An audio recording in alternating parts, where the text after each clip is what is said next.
Bismillahirrahmanirrahim. Alhamdulillah.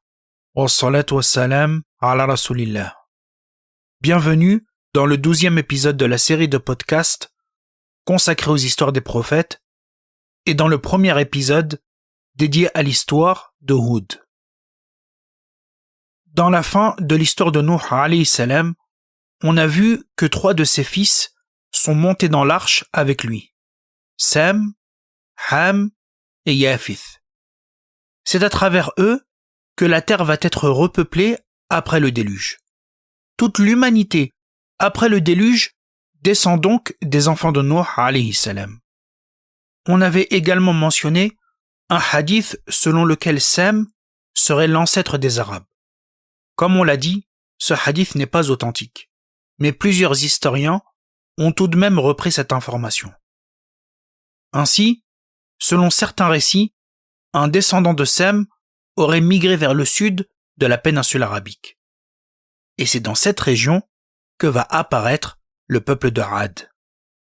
Le peuple de Had est donc un peuple qui a vécu après Nuh, et il est considéré comme un peuple arabe très ancien. D'ailleurs, c'est le premier peuple arabe mentionné dans le Coran. Il faut savoir que les savants divise généralement les Arabes en 3 grandes catégories. La première catégorie, ce sont les Arabes disparus, que l'on appelle en arabe Al-Arab al-Ba'ida. Ce sont des peuples arabes très anciens, qui ont totalement disparu avec le temps, au point qu'il n'existe aujourd'hui aucun descendant qui appartient à ces peuples.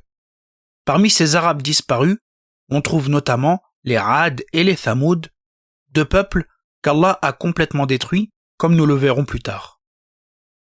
La deuxième catégorie est celle que les savants appellent les Arabes de souche, Al-Arab al-Ariba. Ce sont les Arabes originels, considérés comme les premiers Arabes authentiques qui n'ont pas disparu. Selon de nombreux récits historiques, ils sont originaires du Yémen, et contrairement aux peuples précédents, ils n'ont pas disparu. Parmi eux, on trouve notamment la tribu de Jurhum.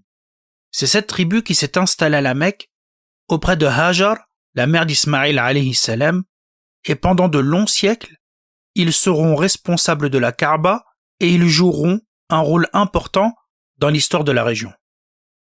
La troisième catégorie est celle des Arabes arabisés, appelés Al-Arab al-Musta'ariba. Ce sont les descendants d'Ismaïl, fils d'Ibrahim alayhi salam. À l'origine, Ismaïl n'était pas arabe. Il appartenait à la descendance du prophète Ibrahim alayhi salam. Lorsque Ibrahim a laissé Ismaïl et sa mère Hajar dans la vallée désertique de la Mecque, près de la maison sacrée d'Allah, ils s'y sont installés. Ismaïl a grandi ensuite au contact de la tribu de Jurhum et c'est auprès d'eux qu'il a appris la langue arabe. C'est pour cette raison que sa descendance est appelée les Arabes arabisés. Parmi eux, on retrouve notamment les Quraysh, la tribu des Mécois.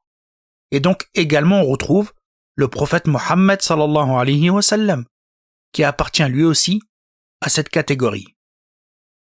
Revenons maintenant au peuple de Had. Comme nous l'avons dit, il faisait partie des Arabes disparus. Alors où vivaient-ils? Les Had habitaient une région appelée Al-Ahqaf. Le mot Ahqaf est le pluriel de Hiqf, qui désigne de grandes dunes de sable, comme des montagnes de sable. Et justement, ces immenses dunes étaient une caractéristique de la région où vivait ce peuple. Cette région se trouvait au sud de la péninsule arabique, dans la zone du Yémen, entre Oman et Hadramaut. Il est mentionné qu'ils étaient près d'une région côtière appelée Al-Shihr. Et le nom de leur vallée était Mourith. Concernant le nom de ce peuple, il faut savoir que le peuple de Had s'appelle ainsi parce que Had était l'un des ancêtres de cette tribu. Autrement dit, tout ce peuple descendait de cet homme appelé Had. On les appelle aussi Had Iram. Allah subhanahu wa ta'ala dit dans le Coran: Alam tara kayfa fa'ala rabbuka bi'ad Irama dhatil imad. N'as-tu pas vu comment ton Seigneur a agi avec les Had Iram, aux colonnes remarquables. Mais alors qui est Hiram? Selon les généalogies rapportées par les savants, Hiram est en réalité l'ancêtre de Ad. La généalogie mentionnée est la suivante. Ad, qui est le fils de quelqu'un qui s'appelle Rous, fils d'Hiram, fils de Sem, fils de Nuh. Ainsi, Hiram serait le grand-père de Ad selon cette généalogie. Certains savants ont toutefois proposé une autre interprétation. Selon eux, Hiram désignerait une ville construite par Ad. Certains récits ont même exagéré en affirmant qu'il s'agissait d'une ville qui se déplaçait entre le Chem, la Grande Syrie, le Yémen, le Hijaz, c'est-à-dire la région de la Mecque et Médine, et d'autres régions. Mais des savants, comme Ibn Kathir, ont clairement rejeté ces récits, les considérant comme infondés. Ainsi, l'avis le plus solide chez les savants est que Hiram désigne simplement un ancêtre du peuple de Ad et non une ville mystérieuse. On les appelle également Ad al-Oula. Dans le Coran, les Ad sont également appelés Ad al-Oula, c'est-à-dire les premiers Ad. Pourquoi cette appellation? Certains savants ont expliqué que c'est parce que les Ad furent le premier peuple châtié après celui de Nuh, et aussi le premier peuple arabe mentionné dans le Coran. D'autres ont dit que cela faisait référence à leur puissance exceptionnelle, comme s'ils représentaient la première grande puissance de leur époque. Mais beaucoup de savants ont donné une autre explication. Ils auraient été appelés les premiers Ad parce qu'un autre peuple est venu après eux et qui était appelé Ad al-Ukhra, c'est-à-dire les autres Ad. Selon cet avis, les premiers Ad sont le peuple du prophète Hud, ce dont on va parler, tandis que les autres Ad seraient en réalité le peuple de Thamoud, venu après eux et à qui fut envoyé le prophète Salih. Ainsi, les premiers Ad sont les Ad du peuple de Hud et les autres Ad sont les Thamoud du peuple de Salih. Et c'est cet avis qui a été appuyé par un certain nombre de savants et sur lequel on peut se baser, incha'Allah. Le peuple de Ad se distinguait par sa force et ses constructions. Allah subhanahu wa ta'ala dit « Alam tara kayfa fa'ala rabbuka bi'ad irama dhatil imad » Allah subhanahu wa ta'ala dit « N'as-tu pas vu comment ton Seigneur a agi avec les Ad Iram aux colonnes remarquables » L'expression « dhatil imad » aux colonnes remarquables peut être comprise de plusieurs manières. Certains savants expliquent qu'elle peut faire référence aux grandes tentes et aux constructions impressionnantes que possédait le peuple de Ad. Ils érigeaient des bâtiments et des palais soutenus par de grandes colonnes, et parfois ils érigeaient ces bâtiments et ces palais sur des endroits élevés comme les montagnes. Cela montre qu'ils possédaient une grande maîtrise de la construction, comme nous le verrons plus loin. D'autres savants expliquent que cette expression peut aussi faire référence à leur puissance et à leur constitution physique exceptionnelle. D'ailleurs, dans certains récits historiques, on trouve des descriptions très exagérées de leur taille. Certains ont affirmé que les Ad mesuraient 500 coudées et que le plus petit d'entre eux faisait 300 coudées, ce qui correspondrait à 250 et 150 mètres. D'autres ont avancé des chiffres un peu moins extrêmes, disant que le plus grand atteignait 100 coudées et le plus petit 60 coudées, c'est-à-dire entre 50 et 30 mètres. Donc selon ces informations, le peuple de Ad était des géants. Mais ces informations sont largement considérées comme exagérées. En effet, le prophète sallallahu alayhi wa sallam a dit « Allah a créé Adam avec une taille de 60 coudées, puis la taille des êtres humains n'a cessé de diminuer depuis. Il paraît donc très peu probable que les Ad aient été plus grands que Adam lui-même. Ce qui est certain en revanche, c'est qu'à leur époque, ils se distinguaient par leur grande taille, par leur puissance physique et par leur force exceptionnelle.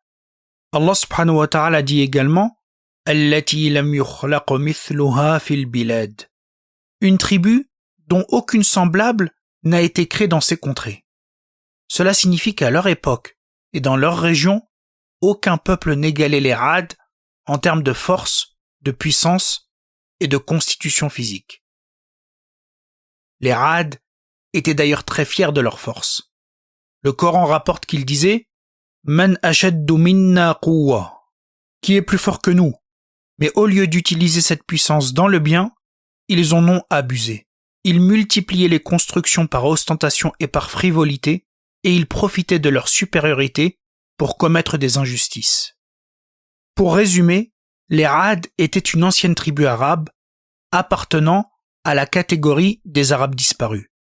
Ils sont le premier peuple arabe mentionné dans le Coran.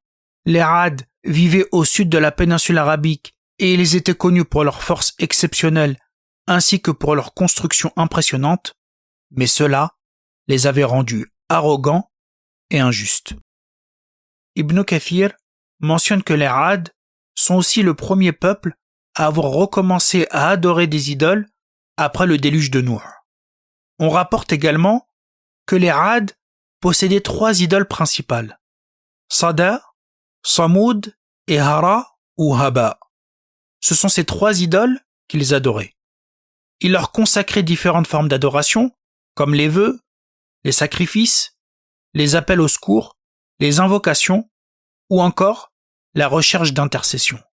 En d'autres termes, ils dirigeaient vers ces idoles des actes d'adoration qui ne doivent être adressés normalement qu'à Allah.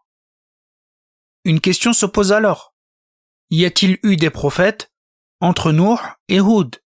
Lorsque l'on lit le Coran, on remarque que le peuple de Ad est souvent mentionné juste après celui de Nuh. Et le prophète Hud leur disait « إِذْ جَعَلَكُمْ خُلَفَاءَ مِنْ بَعْدِ قَوْمِ نُوحٍ » Et rappelez-vous, quand il vous a fait successeur après le peuple de Nuh.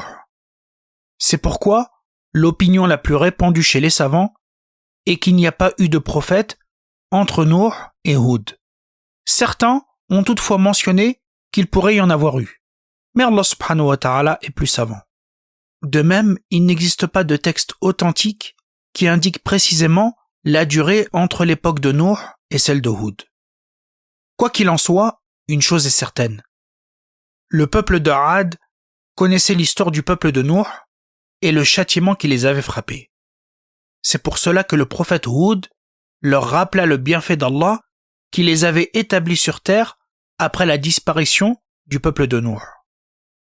Lorsque le peuple de Ad s'est égaré en adorant des idoles, Allah leur envoya le prophète Hud alayhi salam. Sa mission était de les appeler à revenir vers le droit chemin, à adorer Allah seul et à abandonner ses idoles. Hud alayhi salam est généralement considéré comme le premier prophète arabe.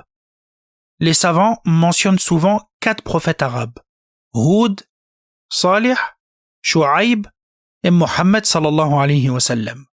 Cette information est rapportée dans un hadith dont la chaîne n'est pas authentique, mais dont le contenu a été appuyé par les savants. Certains savants ajoutent également Ismaïl alayhi salam, parce qu'il a grandi à la Mecque et il a appris parfaitement la langue arabe, même si à l'origine, il ne faisait pas partie des Arabes. Le prophète Hud alayhi salam appartenait lui-même à la tribu des Ad. C'était un homme respecté et reconnu parmi son peuple. Comme sa tribu, il descendait de Sem, le fils de Nuh. Et selon l'opinion la plus répandue, Hud est le premier prophète envoyé après Nuh pour guider le premier peuple qui s'est à nouveau enfoncé dans le polythéisme après le déluge. Je voudrais ici évoquer un enseignement. Un élément très clair apparaît dans l'histoire humaine telle qu'elle est racontée dans le Coran. Lorsqu'un peuple s'égare, Allah lui envoie un messager pour le rappeler à la vérité. Ce principe revient à de nombreuses reprises dans le Coran. D'abord, Allah subhanahu wa ta'ala nous enseigne qu'il ne châtie jamais un peuple sans l'avoir averti auparavant. Allah subhanahu wa ta'ala dit وَمَا كُنَّا مُعَذِّبِينَ حَتَّى نَبْعَثَ رَسُولًا. Nous ne châtions jamais un peuple avant d'avoir envoyé au préalable un messager. Cela montre la justice parfaite d'Allah. Avant tout châtiment, les gens reçoivent un rappel un appel et un avertissement. Le Coran enseigne également que chaque nation a reçu un messager. Allah subhanahu wa ta'ala dit « Wa likulli ummatin rasoul » Pour chaque communauté, il y a eu un messager. Et ailleurs il dit « Wa im min ummatin illa khala fiha nadhir » Il n'est pas une communauté à laquelle un avertisseur n'ait été envoyé.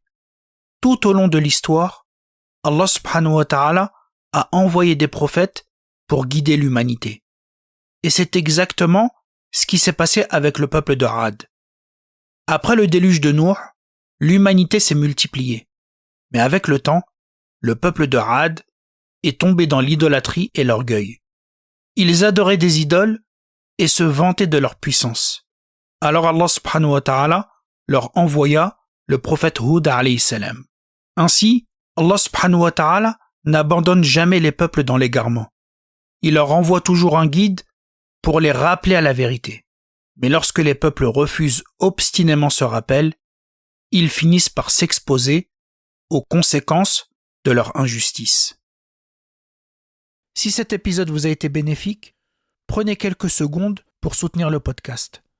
Mettez 5 étoiles sur votre plateforme d'écoute, laissez un commentaire, partagez autour de vous et abonnez-vous pour ne rien manquer des prochains épisodes.